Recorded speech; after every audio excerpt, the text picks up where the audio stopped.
ರಮಣೀಯ ದೃಶ್ಯ. ನಮಸ್ತೆ ಸರ್, ನಿಮ್ಮ ಹೆಸರು ಸರ್? ನಮಸ್ಕಾರ, ನಾನು ಶ್ರೀಕಾಂತ್ ಅಂತೇಳಿ ಚಿತ್ರದುರ್ಗದಿಂದ. ನಾವು ಈ ದಿನ ಸ್ವಾಮಿಮಲೆ ಅರಣ್ಯ ಕ್ಷೇತ್ರ ಸಂಡೂರಲ್ಲಿ ಸ್ವಾಮಿಮಲೆ ಅರಣ್ಯ ಕ್ಷೇತ್ರಕ್ಕೆ ಬಂದಿದ್ದೀವಿ. ಇದು ಮಹಾತ್ಮ ಗಾಂಧಿ ಅವರು 1932ನೇ ಇಸ್ವಿಯಲ್ಲಿ ಸೆಪ್ಟೆಂಬರ್ ಮಂತ್ ಅಲ್ಲಿ ಭೇಟಿ ನೀಡಿದಾಗ ಅವರು ಇದನ್ನ ಹೇಳಿದ್ರು. ಅವರು ಸಿ ಸಂಡೂರ್ ಇನ್ ಸೆಪ್ಟೆಂಬರ್ ಅಂತೇಳಿ ಇದ್ರ ಮೇಲೆ ಇದು ಅಂದ್ರೆ ಬಳ್ಳಾರಿ ನಾಡು ಅಂದ್ರೆ ಬಿಸಿಲ ನಾಡು ಅಂತೀವಿ, ಆದ್ರೆ ದಕ್ಷಿಣ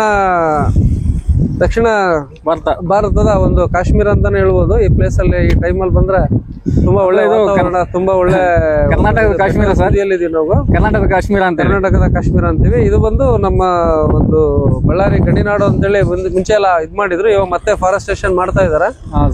ಮತ್ತೆ ಹಿಂದಿನ ಸೊಬಗು ವಾಪಸ್ಸು ಬರ್ತಾ ಇದೆ ಈಗ. ಅಂದ್ರೆ ಅದಕ್ಕೆ ಇದು ಒಂದು ಗಾಂಧಿಯ ಪ್ರತಿಮೆ ಕೂಡ ಮಾಡಿರೋದು ಸರ್ ಅಲ್ಲಿ. ಹೌದೌದೌದು, ಅಂದ್ರೆ ಗಾಂಧೀಜಿ ನೆನಪಿಗೋಸ್ಕರ.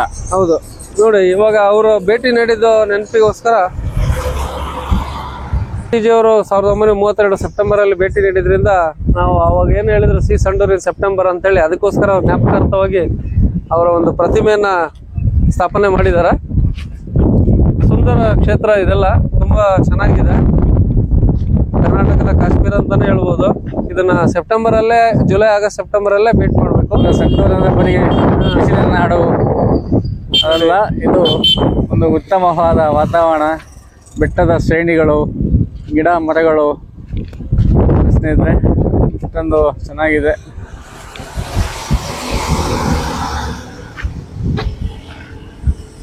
ಮಹಾತ್ಮ ಗಾಂಧಿ ಅವರ ಪ್ರತಿಮೆ ಸ್ಥಾಪನೆ ಮಾಡಿದ್ದಾರೆ ಅವರ ನೆನಪಿನಾರ್ಥವಾಗಿ. ಸರ್, ಅವರು ಭೇಟಿ ಮಾಡಿದಂತ ಜಾಗ ಇದು. ಮೇಲ್ಗಡೆ ಸೀನ್ ನೋಡ್ಲಿಕ್ಕೆ ಹೋಗ್ತಾರೆ ಸರ್ ಜನ. ಹೋಗೋಣ ಸರ್.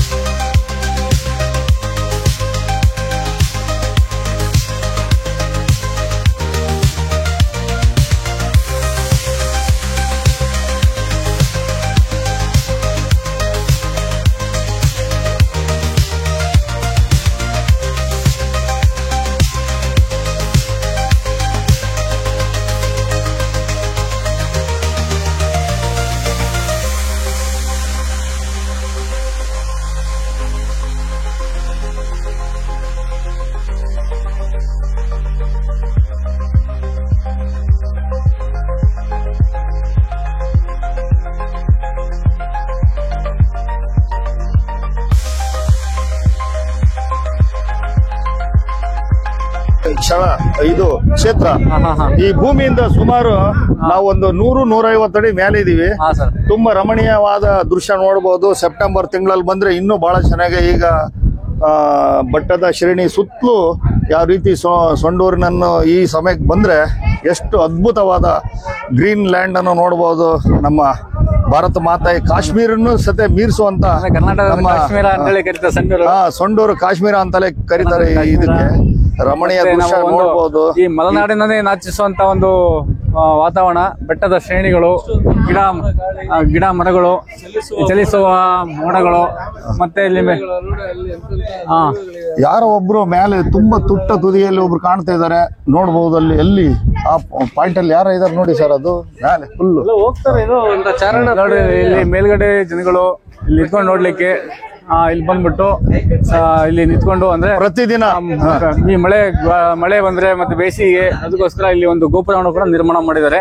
ನೋಡ್ತಾ ಇದ್ರೆ ಸ್ನೇಹಿತರೆ, ಪ್ರತಿದಿನ ಸಾವಿರಾರು ಜನ ಪ್ರೇಕ್ಷಕರು ಬಂದು ಈ ಸ್ಥಳವನ್ನು ವೀಕ್ಷಿಸುತ್ತಾರೆ. ಇದು ತುಂಬಾ ಅದ್ಭುತವಾದ ಕಾಶ್ಮೀರ ಸೆಕೆಂಡ್ ಅನ್ಬೋದು, ಆ ರೀತಿ ಇದೆ.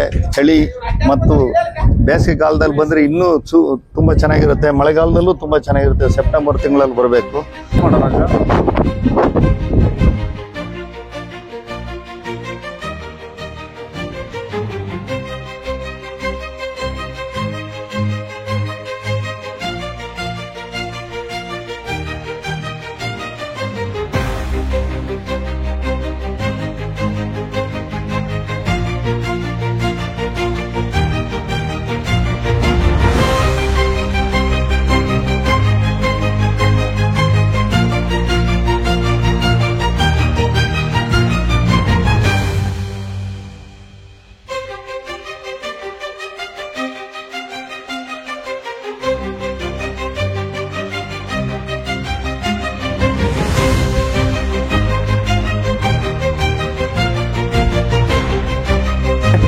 ಇದುವರೆಗೂ ನಾವು ಈ ಒಂದು ವ್ಯೂ ಪಾಯಿಂಟ್ ಅಂದ್ರೆ ಸೆಪ್ಟೆಂಬರ್ ಸೀನ್ ಅಂದ್ರೆ ಮಹಾತ್ಮ ಗಾಂಧೀಜಿ ಅವರು ಹೇಳಿದಂಗೆ ಸೆಪ್ಟೆಂಬರ್ ಸೀನ್ ಅಂತ ಹೇಳಿರ್ತಕ್ಕಂಥ ಒಂದು ಇದನ್ನ ನೋಡಿದ್ವಿ ಇದುವರೆಗೂ. ಮತ್ತೆ ಒಂದು ವಿಡಿಯೋದೊಂದಿಗೆ ಮತ್ತೆ ನಿಮ್ಮ ಜೊತೆಗೆ ಬರ್ತೀನಿ. ಧನ್ಯವಾದಗಳು.